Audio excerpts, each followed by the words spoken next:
pensando en lo que viene por delante, ¿no? Que este equipo, como jugaba con unos editores, me da la impresión de que los jugadores también tenían ese puntito de motivación extra y fueron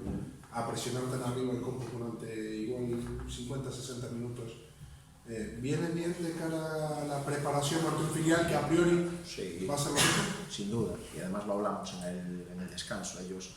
este equipo habitualmente en su liga, por lo que le vimos, jugaba 4-4-2 y hoy aquí vino y jugó 4-1-4-1, apretaban con 5 jugadores arriba, dejaban otros 5 descolgados y la verdad es que la primera parte nos costó un poco, salvo algunas excepciones que sí que salimos a la presión de forma limpia, pues sí que nos costó un poco salir, pero bueno, yo creo que más mérito de ellos que de mérito nuestro y sí, es cierto que la verdad es que el escenario de la primera parte fue muy bueno para eso, para tomar nota y para seguir creciendo en ese sentido. En la segunda parte yo creo que ya estuvimos mucho mejor, ya fuimos capaces de salir de esa presión que ellos intentaban generar arriba y llegar, yo creo que con claridad a últimos metros de campo rival. Polvorín, ¿qué esperas a priori, ¿no? Aquí quedan días todavía para nosotros y para ellos, pero bueno, que por lo que han hecho hasta ahora en Liga y ahora hayáis visto, ¿qué rival esperas? Pues mira, te digo, equipo súper dinámico, equipo pues como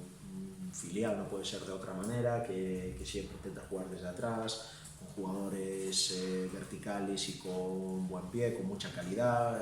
un juego combinativo, que no tienen miedo a nada y que, como no puede ser de otra manera, filial de un equipo profesional, varios jugadores que están entrenando con el primer equipo, que tienen ese ritmo de competición y alguno que ya ha debutado con el primer equipo.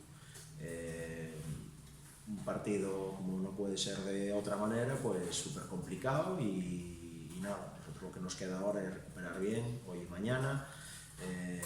Mañana pues hablaremos sobre el Polvorín, aunque a lo largo de la semana ya hemos adelantado alguna cosilla y ya hemos trabajado alguna cosa y nada, sobre todo lo que más nos interesa ahora es que los jugadores lleguen frescos de piernas para ser capaces otra vez pues, de ser el Compostela de San Ángel.